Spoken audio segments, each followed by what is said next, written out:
오늘 이 스가랴 4장입니다. 이제 1장에서 3장까지 네 환상에 대해서 이제 나왔죠. 1장 17절까지 첫 번째 환상, 그 다음에 1장 18에서 1장 21절까지 두 번째, 그 다음에 2장에서 세 번째, 그 다음에 3장에서 네 번째 나오고, 이 4장에서 이제 다섯 번째 이상을 보여주는 거예요. 그래서 이제 1절에서 그러면 이 4장의 전체 구조를 이렇게 한번 보면 지금 1절에서 14절인데, 1절이 14절인데 이제 그 1절은 이제 비몽사몽 상태, 에스터시라고 그러죠. 에스터시. 그 비몽사몽 상태에서 천사가 스가랴에게 깨어서 이 환상을 이렇게 보여줍니다. 그럴 때 이제 그 2절과 3절이 바로 이제 스가랴가 보는 환상이에요. 근데 거기 보면 순금 등잔이 있고, 그 위에 기름 그릇이 있고, 또 그 위에 7 등잔이 있고, 또 등잔대 곁에 두 감람나무가 좌우에 있더라. 이렇게 지금 이제 7 등잔, 그 위에 기름 그릇, 그 다음에 그 위에 7, 처음에 순금 등잔이죠. 순금 등잔대. 죄송합니다. 순금 등잔대. 그리고 이제 그 위에 기름 그릇. 그리고 그 위에 7 등잔. 그리고 이제 기름 그릇에 이제 7 관이 연결이 되어 있죠.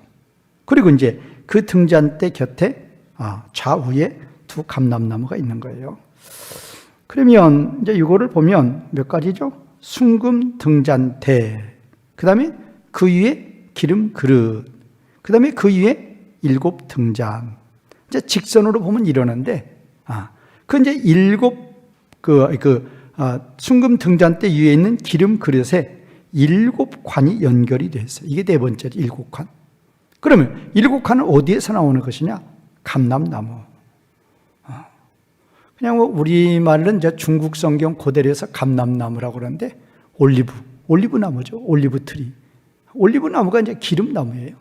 그래서 지금 여기 보면 이렇게 5가지로 이렇게 볼 수가 있죠.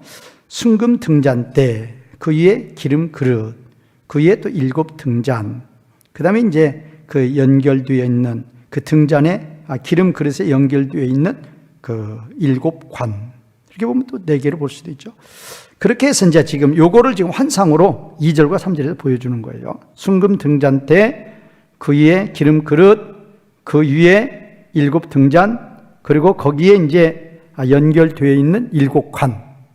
그리고 이제 그 등잔대 좌우에 감람나무, 두 감람나무. 이렇게 하면 5가지. 이렇게 하면 5가지. 이 5가지를 보여준 거예요, 지금. 이 5가지를 2절, 3절에서 보여주니까 스가랴의 이제 질문이 첫 번째 질문과 그 대답. 스가랴가 묻고 천사가 대답하죠. 그래서 스가랴의 첫 번째 질문과 그 대답. 그게 바로 이제 4절에서 10절까지. 그 다음에 스가랴의 이제 2차 질문. 2차 질문과 그 천사의 대답. 그게 11절에서 14절. 그렇게 돼요. 그래서 이제 1차 스가랴의 질문이 4절, 5절이고, 그 질문에 대한 답이 6절, 10절이에요. 그 다음에 2차 스가랴의 질문이 11, 12절이고, 그 다음에 이제 그 천사의 대답이 13, 14절이다. 그렇게 돼 있어요. 그러니까 환상을 보여주고, 환상에 대해서 이제 2가지 질문이 있는 거예요. 2가지 질문. 첫 번째 질문, 그 다음에 거기에 대한 답. 두 번째 질문, 거기에 대한 답. 그렇게 나와 있어요. 그런데, 물론 이제 스가랴서는 이제 어렵죠. 환상을 보여주시고, 그 환상이 무엇을 뜻하는지 이제 우리가 알아야 되죠. 그 요셉이 그 왕이 꾼 꿈에 대해서 해석을 하잖아요. 그런 거 똑같아요. 이제 이렇게 환상을 보여주었는데, 이제 그거에 대해서 이제 이건 기록만 한 거죠. 계략적으로 어느 정도는 설명을 하지만 이제 기록이 된 거예요. 이거에 대해서 이제 우리가 풀어서 알아야죠. 이 환상의 의미가 어떤 의미인지, 왜 이거를 보여줬는지, 그거를 이제 아는 것이 돼야 되는데 어려워요. 왜 어려운가 하면은 제가 2절, 3절에 지금 5가지가 나온다고 그랬죠. 두 감람나무 빼면 이제 그 등잔대에 있는 데만 보면 4가지고 감람나무까지 합치면 5가지. 그래서 첫 번째가 순금 등잔대, 그 위에 기름 그릇. 그러니까 등잔대가 있고 그 위에 기름 그릇이 있단 말이에요. 기름 그릇 위에 이제 7 등잔이 있는 거죠. 그리고 이제 그러면 7 등잔은 빛을 발하는 것이니까 뭘로? 기름으로 빛을 발하는 거죠. 기름으로. 그러면 이제 그 기름이 이제 올리브 기름이란 말이에요. 그럼 올리브 기름이 감람나무에서 나오는 거예요. 그러니까 그거를 이제 7 등잔이니까 7 관으로 연결한 거죠. 이렇게. 그러면 7 관에는 기름이 이렇게 흘러나오는 거죠. 어디에서? 기름나무. 감람나무가 기름나무라니까요. 기름나무에서 올리브 트리에서 기름이 나와가지고 올리브 기름이 나와가지고 7 관으로 흘러가가지고 기름 그릇에 기름이 충만하고 거기에서 이제 7 등잔이 이제 빛을 발하는 거죠. 이제 그러려면 7 등잔을 받치려고 그러면 등잔대가 있고, 좌측에 3개 등잔, 우측에 3개 등잔, 중앙에 이제 하나, 그래서 7 등잔이 쫙 밝히고 있는 거죠. 원래는 이제 7 등잔이 어디가 있느냐? 이제 성막에서 아니면 성전에서 성소, 지성소 있죠? 그 성소의 남쪽에 있죠. 남쪽에 성소, 남쪽에 7 등잔, 북쪽에 떡상, 그 다음에 중앙에 분향단. 그렇게 돼 있죠. 그 지금 성소 내에 있는 한 기구, 7 등잔에 대해서 환상을 보여주는 거예요. 그런데 이제 그냥 성소 내에 있는 그 7 등잔은 제사장들이 기름을 갖다가 붓는 거죠. 그렇게 해서 이제 불을 밝히는 거죠. 그런데 여기는 다르죠. 그 등잔은 그 등잔이 맞은데 성소에 있는 등잔은 맞은데 다른 환상이에요. 어떻게? 옆에 2 감람나무가 있고 감람나무를 통해서 7 관이 연결되어 있고 7 관을 통해서 기름이 나와서 그 기름을 통해서 7 등잔이 빛을 발하고 있는 그 모습을 지금 보여주는 거예요. 그러니까 스가랴가 이걸 보고 성소가 있는데 성소의 남쪽에 7 등잔이 있었다. 그러면 스가랴도 알죠. 그래도 알죠. 성소에 있는 7 등잔을 나에게 보여주셨구나 아는 거죠. 근데 그게 아니란 말이에요. 이제 그것을 의미하긴 하는데 그림이 다르죠. 그림이 어떻게 달라요? 7 등잔 좌우에 2 감람나무가 있고 감람나무에서 7 관이 보면 또 뒤에 보면 2 관이 감람나무에서 한 관씩 딱 나와서 2 관이 나오고 2 관에서 이제 또 7 관이 나오는 그렇게 돼 있어요.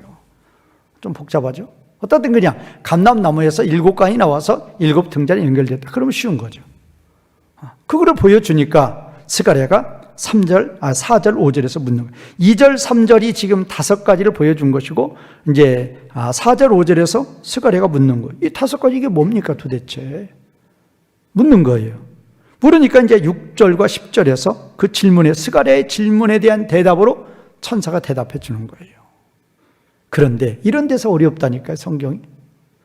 지금 스가랴가 물은 것은 분명히 이 5가지가 무엇을 의미하는가를 설명해 달라고 질문한 거예요. 그런데 불행하게도 그 5가지에 대해서는 말을 안 해요. 뭐를 이야기하느냐?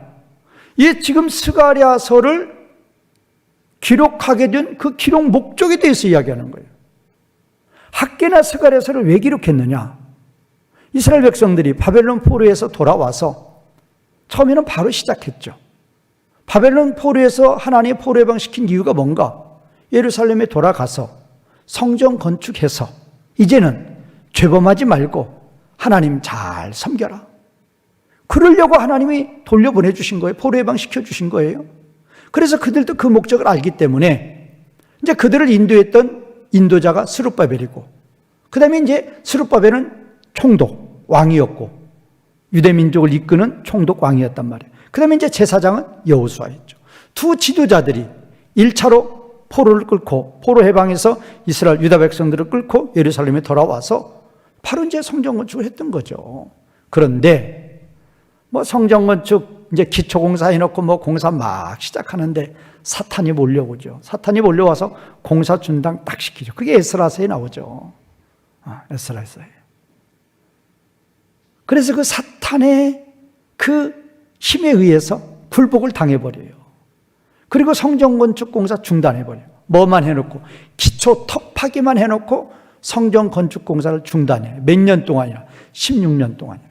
그리고 이제 집으로 돌아가서 성전 건축 공사는 할 생각을 안 해요. 그러면 그때 당시는 이와 같이 무슨 회당이나 예배당에서 하나님께 예배 형식으로 하나님께 예배를 드리는 게 아니고, 그때 당시는 성전에서 소아양을 잡아서 제사로 하나님께 제사를 드리면서 섬겼단 말이에요. 그런데 성전이 없는데 뭔 하나님께 예배를 드리겠어요? 하나님은 떠난 거나 마찬가지죠. 그래서 16년 동안 성전 건축은 안 하면서 자기네 집들은 잘 짓고 잘 먹고 잘 살아요. 그 16년이 되는 해에 하나님이 학개와 스가랴를 보냈단 말이에요.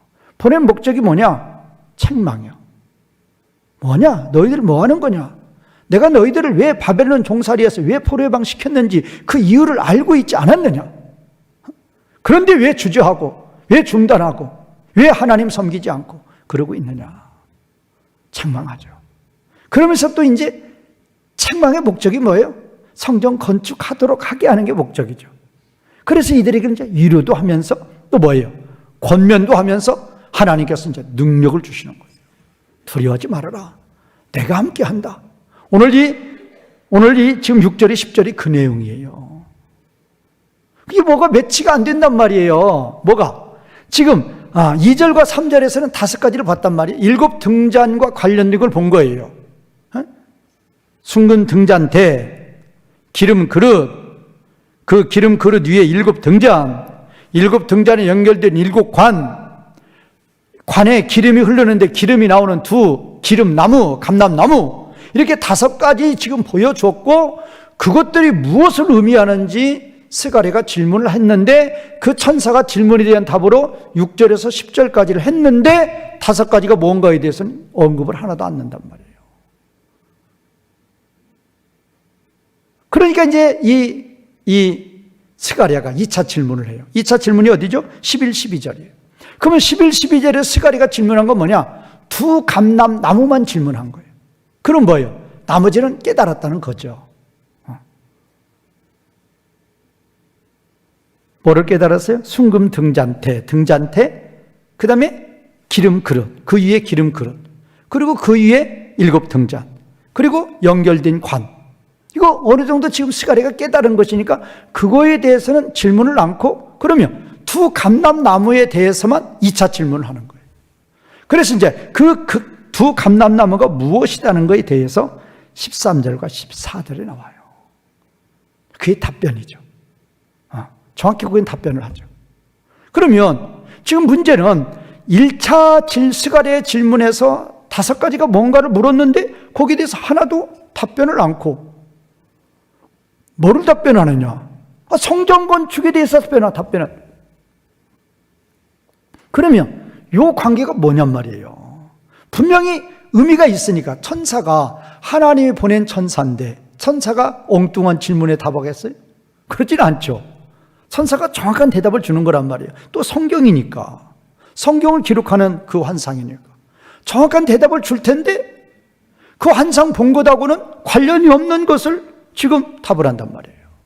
물론 7 등잔도 성전의 한 기구에 포함이 되니까 성전 건축과 연관이 된다, 그렇게 볼 수도 있지만, 스가랴가 질문한 것은 이 5가지에 대해서 질문한 거예요. 그런데 지금 6절에서 10절까지 보면 5가지 안 나와요. 뭐만 나오느냐? 성전 건축에 대해서 나오는 거예요. 어떻게 말하면 왜 너희들 성전 건축하지 않고 있느냐? 거기에 대한 책망, 거기에 대한 위로, 거기에 대한 권면. 그러면 왜 성전 건축 왜 않고 있어요? 마귀의 세력들이 무서워서. 그 마귀의 세력들이 방해하니까, 마귀의 세력들이 무서워서 지금 주저앉고 있는 거예요. 감히 엄두가 안 나는 거예요. 힘이 없단 말이에요. 또 우리가 또 건축 시작하면 와서 또 세상 권세로 또 중단시킬 텐데 우리가 무슨 수로 우리가 건축을 합니까? 그거예요. 하나님 뭐라고 그래요? 그거 너희가 사람의 힘으로 하려고 했으니까 그렇다. 이건 사람의 힘으로 되지 아니하고 사람의 능력으로, 세상 능력으로 되는 게 아니다. 오로지 6절에서 뭐라고 그랬어요? 6절 맨 끝에서 뭘로 된다고 그랬어요? 이 성전 건축은 뭘로 된다? 오직 뭘로 된다? 나의 영으로. 나의 영이 성령님이죠. 하나님의 능력으로, 성령님의 능력으로 되는 것이지, 너희가 너희 힘으로 하려고 그러니까, 너희 힘 가지고 하려고 그러니까 쓰러진 거라 그 말이에요. 하나님을 의지하고 하나님께 기도해서 하나님의 능력으로 하면 하나님의 그 능력은 능히 사탄을 물리칠 수 있을 것인데, 능히 이길 수 있는 것인데, 하나님의 힘이 아니라 자기의 힘, 자기의 능력으로 하려고 그러니까 너희가 그 모양이다 그 말이에요. 그러면 지금 분명히 9절에서 기초가 놓여 있다고 그랬어요. 기초가 놓여 있는데 지금 7절에서는 뭐냐? 머릿돌은 뭐 우리나라로 말하면 상냥식 한다고 생각하면 돼요. 상냥식.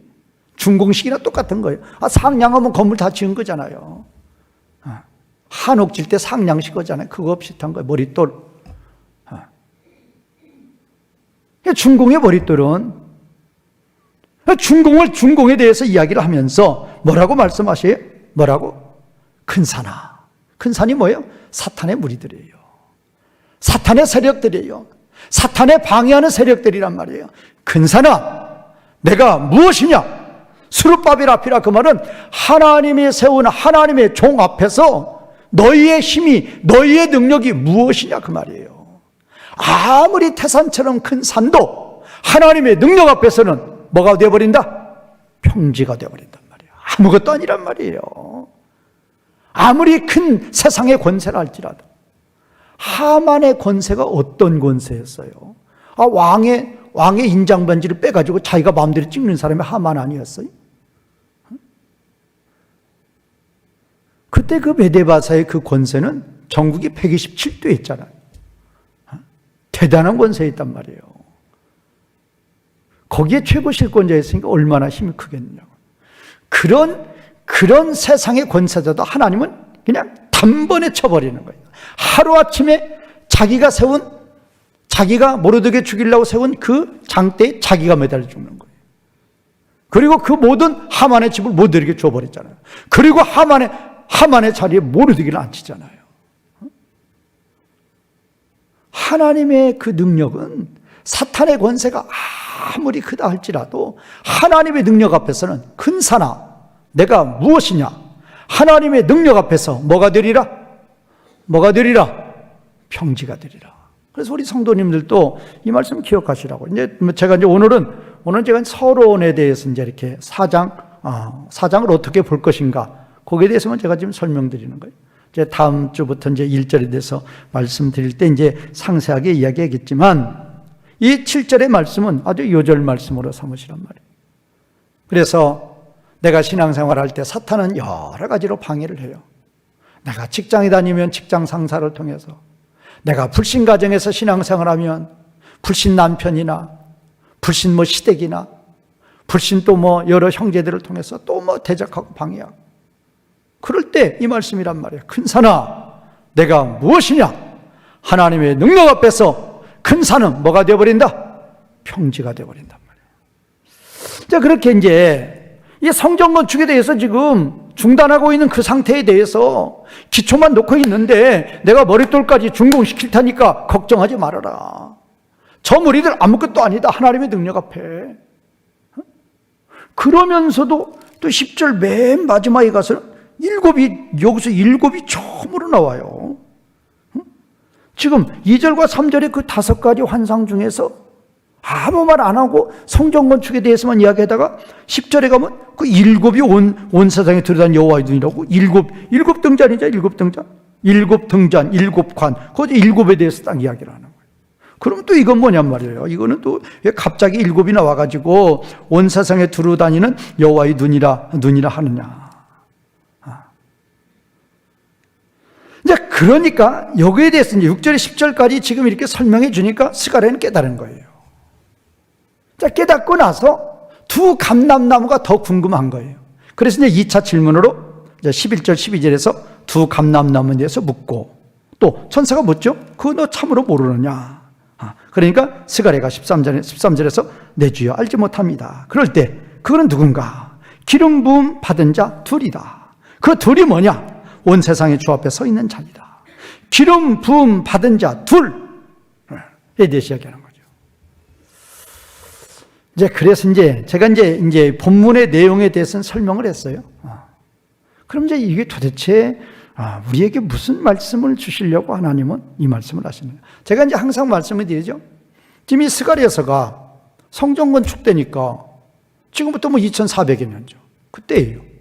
그 2400여 년 전에 이스라엘 백성들이 바벨론에서 포로 해방돼가지고 성전 건축하다가 사탄이 방해하니까 중단했고 16년 후에 하나님이 학개 스가랴를 보내서 성전 건축하라고 지금 책망하시고 격려하시고 위로하시고 힘을 주시는 거예요. 그렇게 해서 결과적으로 이제 성전 건축이 끝나죠. 그러면 어떻게 보면 이건 물론 하나님의 능력으로 하나님이 도와서 성전 건축했으니까 성경의 의미로 볼 수도 있지만 어떻게 보면 역사서란 말이에요. 역사서. 그거하고 우리하고 무슨 상관입니까? 그거죠. 그래서 성경은 항상 그 성경의 말씀은 분명히 현재의 나의 삶과 분명히 연결이 돼요. 나의 삶에 분명히 적용이 된단 말이에요. 그 적용면을 차지하죠. 역사적인 면을 먼저 보고 그 다음에 이제 영적인 의미를 알고 나의 삶에 적용하는 그런 태도가 성경을 보면서 중요한 거죠. 이스라엘 백성들이 말씀 불순종하다 광야에서 다 죽었다. 그들 왜 이렇게 미련했어? 그건 역사예요, 역사. 하나님이 그러라고 우리한테 성경 주신 거 아니란 말이에요. 그들을 본받지 말라 그 말이에요. 너는 그들처럼 하지 말라 그 말이에요. 그걸 왜 성경에 기록했느냐? 현 시대를 사는 우리, 다윗 때에는 다윗 시대, 그때 히브리서 기장은 히브리서 그때, 항상 성경은 오늘날이라고 했어요. 오늘날. 광야 때가 다윗 시대에도 오늘날, 히브리서 기자가 볼 때에도 그 시대의 오늘날, 우리가 볼 때에도 오늘날. 우리는 항상 오늘날이에요. 오늘날의 관점으로 이 성경을 보라 그 말이에요. 자, 그러면 여기서 지금 이 스가랴가 그토록 질문한 거에 대해서 지금 천사의 답변은 뭐냐? 성전 건축이에요. 성전 건축. 성전 건축에 대해서 6절에서 10절까지 이야기를 하고 그 다음에 또 어디하고 연결이 돼요? 그 다음에 두 감람나무. 두 감람나무가 무엇인가? 기름 부음 받은 자 둘이다. 둘이라 그 말은 두 명이라 그 말은 두 명. 기름 부음 받은 자 나중에 제가 이거에 대해서 설명하겠지만은 기름 발리운 자, 우리말 번역은 지금 기름 부음 받은 자 둘 그렇게 돼 있는데 이거 정확히 번역하면 투죠. 원투 할 때 투. 신선한 기름의 아들들. 원문에는 그렇게 되어 있어요. 두 신선한 기름의 아들들. 하여튼 우리말 번역으로 보면 기름 부음 받은 자 둘. 그러면 이것이 이때 당시 성전 건축, 먼저 역사적인 면에 성전 건축이 있어요. 역사적인 면에 성전 건축. 그러면 성전 건축에 대해서 처음부터 환상 보여주시지. 어떤 환상? 성전이 그냥 공사하다가 기초만 파놓고 그렇게 황량한 상태로 되어 있는 그 성전을 스가랴에게 환상을 딱 보여주시고 그 다음에 성전이 막 건축돼서 올라가는 거, 그리고 머리들이 노리고 막 준공되는 거, 그거를 환상으로 보여줬으면 본문에 말하고 대답하고 똑같잖아요. 근데 그거 안 보여주고 7 등잔을 보여주고 나서 성전 건축 이야기를 한단 말이에요. 이 매치가 어떻게 되느냐? 그게 중요하단 말이에요. 그걸 어떻게 우리가 관계를 맺어서 성경을 해석할 거냐? 그런 게 중요하죠. 자, 그러면 두 감람나무는 분명히 기름 부음을 받은 자 둘이라고 그랬어요. 그러면 기름 부음을 받은 자 둘이 역사적인 면에서는 누구냐? 스룹바벨과 여호수아라니까요. 왜? 그때 당시 실제로 기름 부음 받은 자라 그 말이에요. 스룹바벨은 뭐의 직분? 왕의 직분. 여호수아는 뭐의 직분? 제사장의 직분. 왕과 제사장은 뭐를 받는다? 구약 때 왕으로 직분을 받거나 왕으로 받거나 선지자로 받거나 제사장으로 받으면 반드시 뭐를 받아요?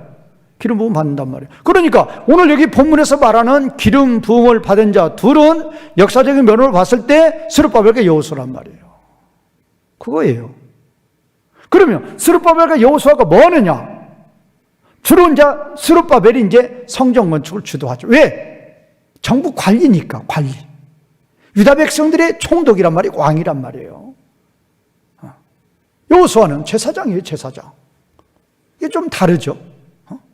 그러니까 스룹바벨이 주도해서 이제 성전 건축을 하는 거예요. 그러니까 이제 7절에서도 큰 산아 내가 무엇이냐? 내가 스룹바벨 앞에서 평지가 되리라. 스룹바벨이 이야기하고 6절에서 여호와께서 스룹바벨에 하신 말씀이 이러하니라고 스룹바벨 이야기가 자꾸 나오는 거죠. 9절에도 나오겠죠. 스룹바벨.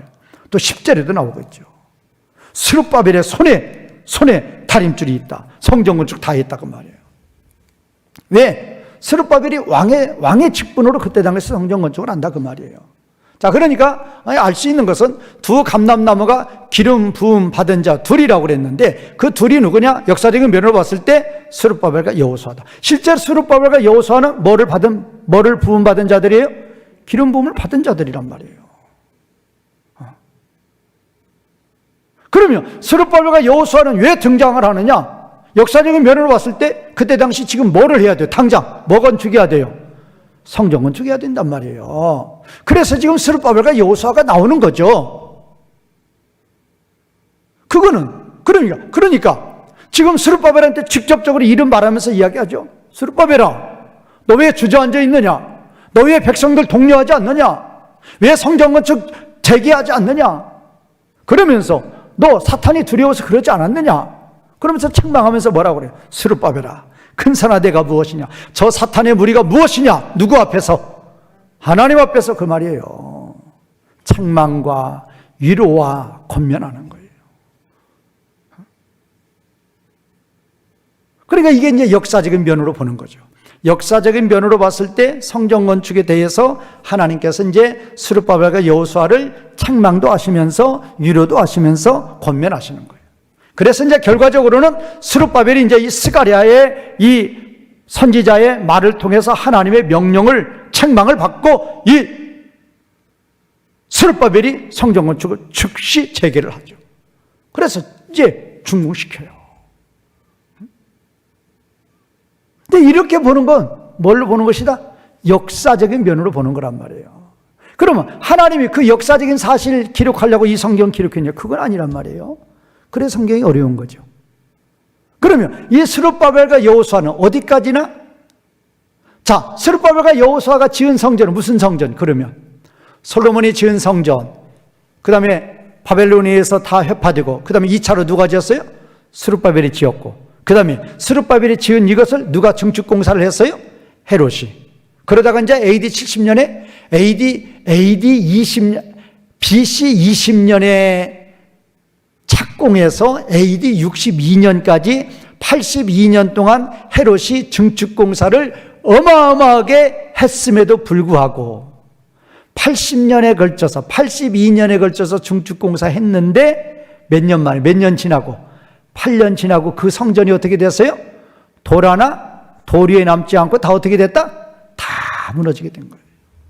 그게 이제 헤롯 성전이죠. 그러니까 돌로 지은 옛 성전은 세 개로 볼 수 있어요. 첫 번째 누구 성전? 솔로몬 성전. 그 다음에 헐어지고 나서 누가 또 재건해요? 스룹바벨이에요. 그 다음에 이제 누가 그걸 더 증축해요? 누가?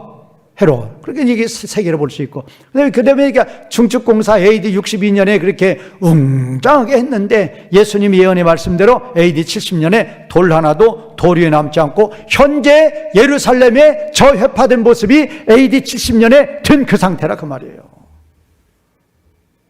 그리고 이제 7세기 때 모슬렘들이 점령해가지고 그 회파된 성전 위에 무슨 성전을 지었어요? 뭐를 지었어요? 모슬렘 회당을 지었단 말이에요. 역사는 그렇게 되는 것이고. 자, 그러면 현재 지금 우리에게 하나님이 주시고자 하는 말씀은 뭔가? 스룹바벨과 여호수아는 예표란 말이에요. 예표. 기름 부음 받은 자 둘인데 그거는 예표예요. 누구의 예표? 누구의 예표? 예수님의 예표란 말이에요. 이제 여기서부터 중요한 거죠. 이거를 이제 연결을 시키는 거예요. 이거를 연결을 시켜야 일곱 등잔이 왜 등장하는가 나오는 거예요. 그러니까 지금 성전 건축을 독려해요. 그렇지만 그 성전 건축은 무슨 성전이다? 옛 성전이란 말이에요. 어차피 헐어져서 어차피 없어질 옛 성전이에요. 그러면 지금 무엇을 말씀하시고자 하느냐? 본론은 뭐냐? 그 스룹바벨과 여호수아는 기름 부음 받은 자 둘, 스룹바벨과 여호수아는 누구의 예표였다? 누구의 예표? 예수님의 예표였단 말이에요. 그러면 예수님과 이들과의 관계는 뭐냔 말이에요. 물론 이들이 이제 기름 부음을 받은 자 둘이고, 무슨 직분? 왕의 직분, 제사장의 직분으로 기름 부음을 받은 자 둘이고, 예수님도 그리스도라는 의미는 세 가지 직분, 왕의 직분, 제사장의 직분, 선지자의 직분으로 오시는 거니까 이 둘은 예수님의 예표였다. 무슨 의미로? 기름 부음을 받은 자의 의미로 예수님의 예표였다. 그렇게 볼 수 있죠. 그러나 그보다 더 중요한 게 있단 말이에요. 이들이 뭐한 사람들이? 이 두 가지 직분을 가지고 이들이 뭐한 사람들이에요? 오늘 본문에 나오는 이 스룹바벨 뭐한 사람이에요? 성전 건축. 근데 그 성전은 무슨 성전? 옛 성전. 그러면 그들이 예수님의 예표였다 그러면 예수님은 이제 무슨 성전 지어야 돼요? 새 성전 짓는단 말이에요. 이렇게 연결이 되는 거란 말이에요. 새 성전. 새 성전. 그래서 오늘 여기 본문에 지금 봐요. 2절과 3절에서 분명히 등잔을 보여줬는데 4절과 5절에서 질문했는데 2절과 3절에 5가지 그 등잔에 대해서 4, 5절에서 질문했단 말이에요. 그런데 6절, 10절에서 그거에 대해서 이야기 한마디도 안 는단 말이에요. 그리고 성전 건축에 대해서만 이야기해요. 그럼 그 7 등잔하고 성전 건축은 무슨 관계가 있느냐? 이것이 이제 4장의 키포인트가 된단 말이에요. 그러면 역사적인 면으로 스룹바벨과 여호수아는 무슨 성전? 옛 성전. 그러면 이 둘은 기름 부음 받은 자 둘이니까 누구의 예표?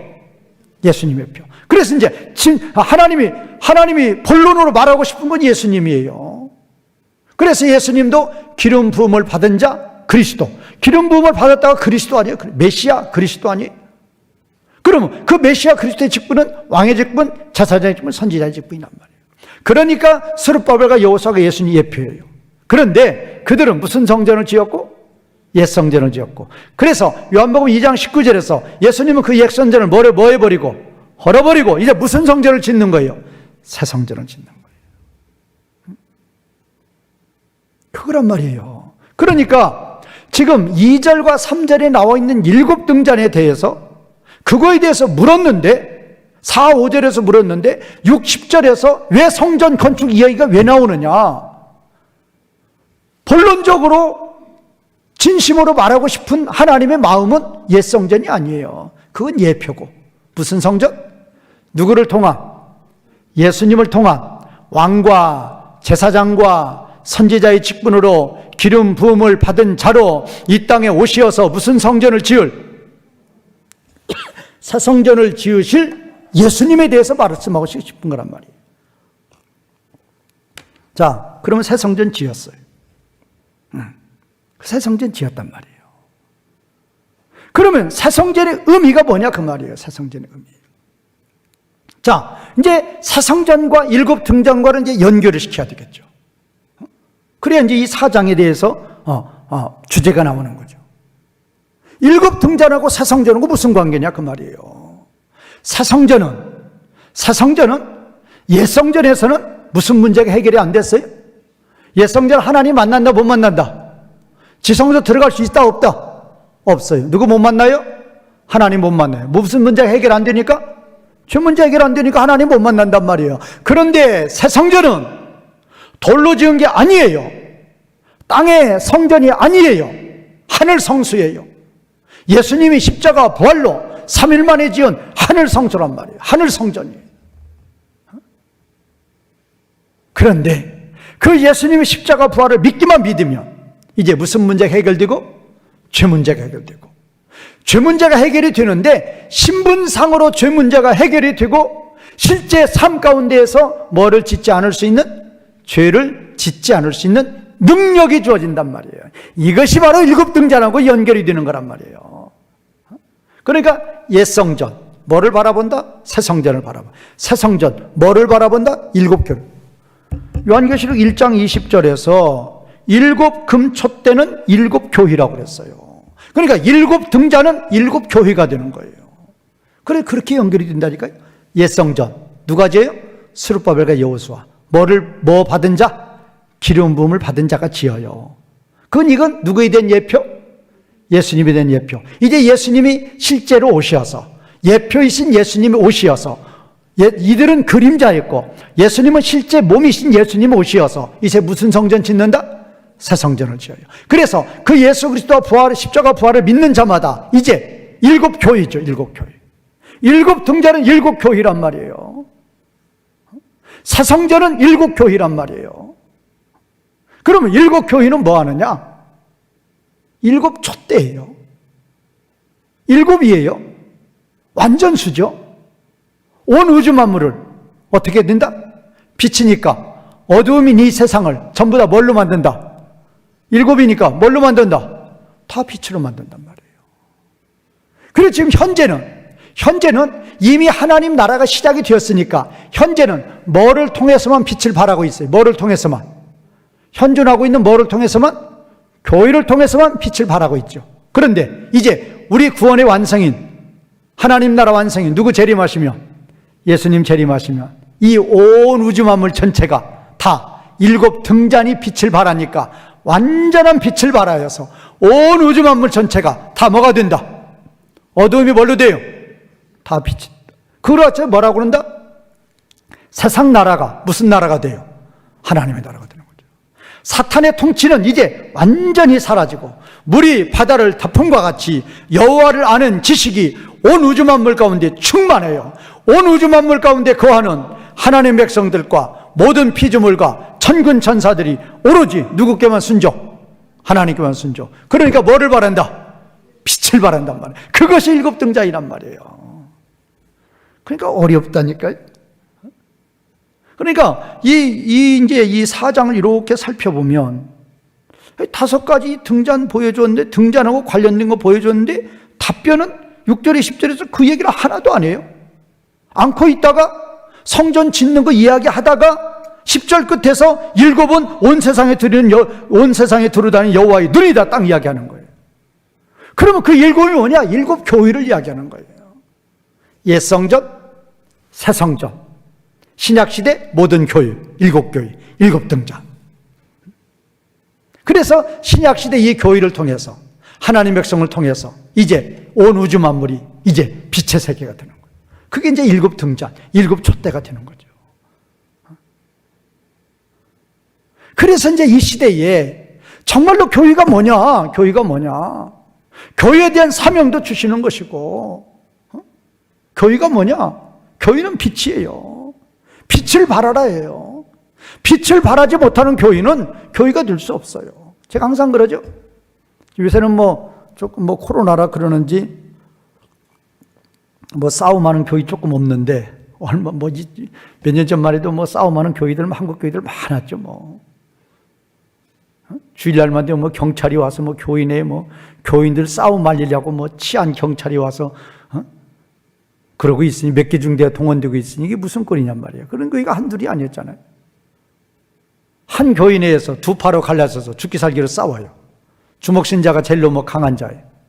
그렇게 되면 그 교인은 완전 빛이다 어두움이다. 빛이다 어두움이다. 주먹이 센 자든 주먹이 약한 자든 전부 다 뭐예요? 전부 다 누구의 종? 타마귀종이에요. 타마귀종. 우리 교인은 무슨 나라? 하나님 나라라니까요. 누구의 통치를 받아요? 하나님의 통치를 받아요. 하나님의 통치를 받으면 자동적으로 스스로 뭐를 바란다? 빛을 발해요. 그것이 일곱 등자이란 말이에요. 그러니까 일곱 등자를 보여주고 이것이 무엇냐고 물을 때에 성전 건축에 대해서 나온다 그 말이에요.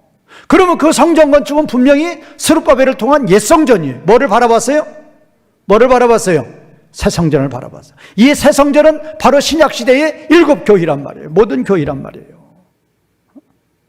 새 성전이 뭐냐? 옛 성전에 들어가는 자들은 누구를 만나지 못한다?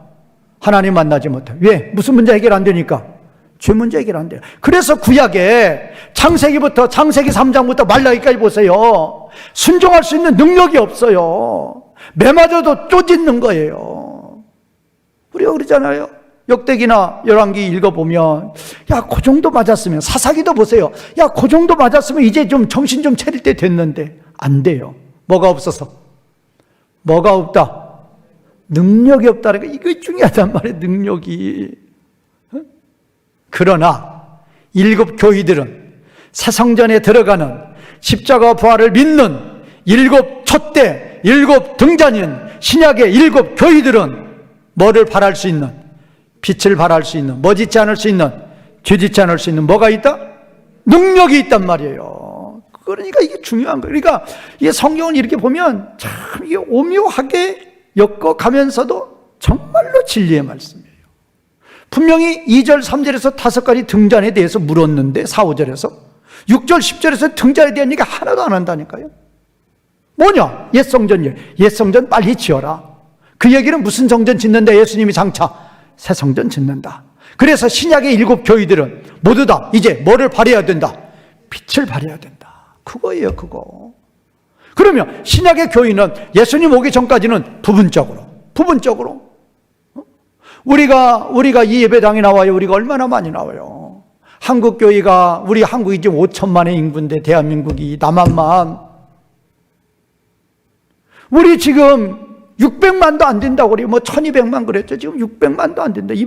이번 코로나로 인해서 한국 교회 숫자가 6만인데 2만이 3분의 1이 문을 닫게 돼 있대요.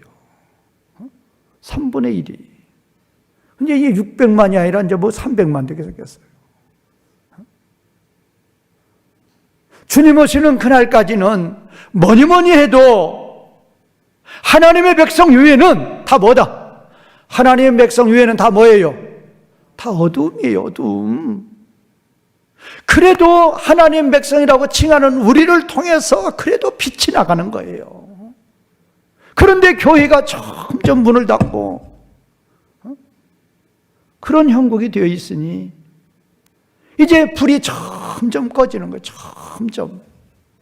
비행기 타고 여러 나라 돌아다닐 때 밤에 그 도시에 딱 들어가 보면 그 도시가 어떤 도시라는 걸 비행기에서 바라보면 딱 알아요. 물질 문명이 발달한 도시일수록 그냥 도시 전체가 환해요. 그러나 후진국이면 후질수록 거의 다 캄캄해요. 주님 오시는 날이 가까워지면 가까워질수록 세상은 점점 어두움이라니까요. 그러므로 깨어있으라. 예수님 말씀이 그래서 나온단 말이에요. 빛을 발할 수 있는 자는 교회뿐인데, 하나님 백성뿐인데 이제 복음 전파가 거의 다 끝나간단 말이에요. 말세가 뭐냐? 복음 전파가 점점 이제 끝이 나는 거예요. 이방인의 충만한 세가 점점 차가는 거예요. 문이 닫히는 거예요. 이제 교회가 없어지는 거예요. 교인들이 이 땅에 없는 거예요. 그러니까 뭐가 되는 거예요? 마귀가 득세하고 죄악이 득세하고 세상은 점점 뭐가 된다? 어두움이 돼요. 그래서 소돔과 고모라 산처럼 세상이 거의 암흑으로 되어갈 때 그때 누구 재림하신다? 그때 예수님 재림하시는 거예요. 그래서 우리 성도들이 깨어있지 않으면 우리도 어두움으로 사라진단 말이에요. 사라지는지조차도 모르고 사라져요.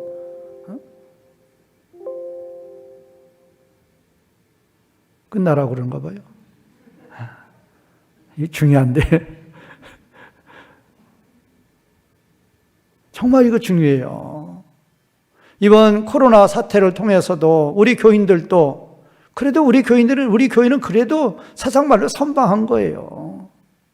그래도 뭐 예배 끊이지 않고 그래도 계속 드리려고 발버둥 쳤고 그래서 이렇게 왔잖아요. 그래서 우리 교인들은 떨어져 나간 이 교인들 있죠. 그래도 그렇게 많지는 않아요. 그러나 일반적으로 교회 볼 때 지금 기본이 30%예요. 기본이. 조금 많다면 70%예요. 70%까지 교회 10명에서 7명 안 나온다니까요. 아예 교회 안 나와요. 많으면. 적어도 10명에 3명은 아예 안 나오는 거예요. 코로나가 그 사태를 불러왔단 말이에요. 그러면 뭐냐? 점점 어두움이 된단 말이에요. 오늘 이 환상을 보여주는 이유는 뭐냐? 신약시대의 하나님 백성들은 진정으로 7교인은 7촛대예요. 빛을 발하라 그 말이에요. 구약처럼 능력이 없어서 빛을 못 발하는 자들이 아니란 말이에요. 그 능력을 주신 자들이. 빛을 발해야만이 누구께 영광? 하나님께 영광을 돌릴 수 있는 거예요. 어두움에 있는 자들은 다 하나님 대적자들이에요. 하나님 진노. 그래서 이 5번째 환상 보여주면서 왜 7등자를 왜 보여줬느냐? 내가 7등자이란 말이에요. 내가 일어나 빛을 발하라 그 말이에요. 이 스가랴 4장 다음 주부터 이제 1절부터 제가 자세히 증거할 때 정말로 하나님이 우리에게 이렇게 귀한 사명 주셨음을 믿으시고 진정으로 세상에 어두운 세상에 빛을 발하시는 성도님들이 되시기를 주님의 이름으로 축원과 부탁을 드리겠습니다.